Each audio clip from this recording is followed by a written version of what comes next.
Beleza, criei a solicitação, criei essa visão inicial. Mas e aí? Como é que a gente, o que seria, né? O que que eu incluo? Qual é o nível de abstração que eu trabalho?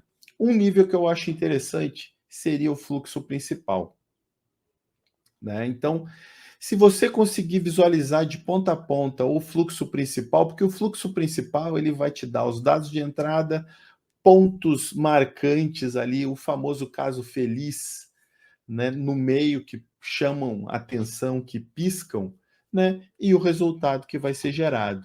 Então você já tem uma boa base para seguir com qualquer tipo de evolução em termos de demanda. Beleza? Fechamos a primeira técnica. Ok, e a segunda?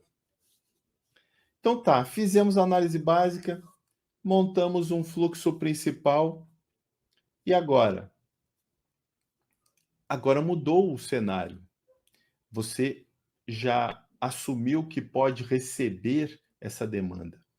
Então, se a demanda já está apta, então agora a gente precisa torná-la, né, uma especificação, a gente precisa detalhar aquele cara ali, né? Tá, mas e aí, como é que eu detalho de maneira que o time, poxa, aquele play poker, a pontuação, as pontuações eventualmente acabam ficando altas e isso vai dificultar, né, em diversos times o real entendimento ou percepção da complexidade ou do que tem que ser feito.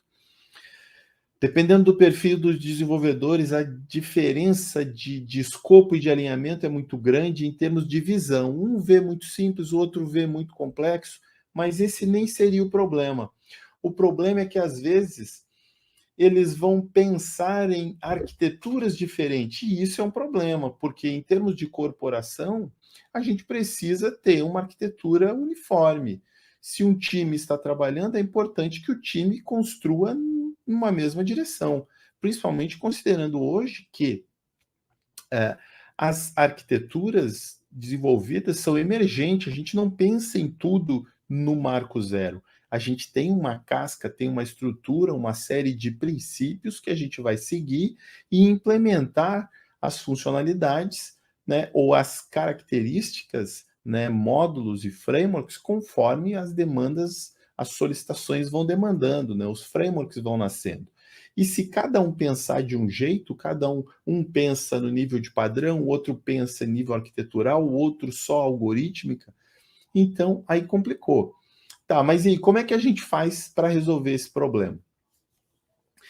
Para facilitar a visão dos desenvolvedores, é importante a gente identificar os tipos de atividades que precisam ser executadas. Poxa, Adriano, como assim tipo de atividade? Persistência é uma. Criar a camada de persistência seria uma atividade. Criar regra de negócio ou criar camada de negócio é, é um tipo de atividade. Criar a estrutura de projeto é uma atividade. Só que essas atividades estão grandes, não estão? Olha aí, ó. A quebra da atividade começa a nos dar uma ideia tanto de detalhamento da arquitetura da aplicação, quanto de atividades ou tarefinhas menores que precisam ser executadas, né, para o desenvolvimento daquela solicitação. Esses tipos de atividades, aqui eu estou dando três em muito alto nível, mas a gente pode entrar mais fundo. Por exemplo, na camada de persistência, eu preciso definir o meu objeto de estado que vai ser persistido. Eu preciso mapear se eu vou usar um RM ou não. Se eu não vou usar um RM, eu preciso criar um DTO. Na camada de negócio, eu preciso criar. Eu vou usar o conceito de serviço? Não, eu vou usar o comando, o command and queries, ou seja, a separação de comando e consulta. Poxa, se eu vou criar um comando, então eu vou precisar de um parâmetro, vou precisar de um command, eu vou precisar de um handler. Né? Eu vou tratar a exceção, quais são as exceções? Então eu tenho uma atividade, criar exceção. E essas atividades, a gente não precisa saber tudo. Isso é importante que os tipos iniciais que vão surgir já vão dar o tom e o nível de maturidade e integração do próprio time que o líder está trabalhando. E ele pode definir um determinado nível de granularidade dessas atividades e até pelo tamanho do time, né? Pelo tamanho do time, às vezes não vale a pena a gente descer num nível muito alto, né? Ou muito baixo, digamos assim, né? Eu já trabalhei no nível de regra de negócio que era implementada dentro do comando.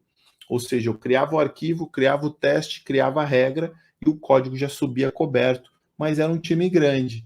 Times pequenos, às vezes, né, separando por, eventualmente, operação, tipo objeto, criação de objeto, mapeamento de objetos em atividades maiores, ele já vai dar uma noção de progressão e transparência, tanto para o líder técnico quanto para os demais que estiverem acompanhando o projeto.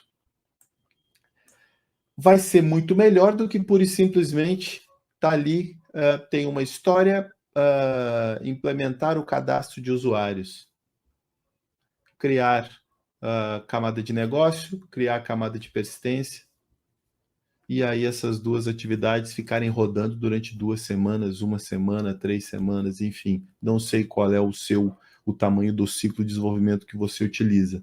Mas, poxa, você vai fazer, sei lá, 7 deles, 10 deles, e até quando você vai ficar reportando a progressão dentro de uma mesma atividade?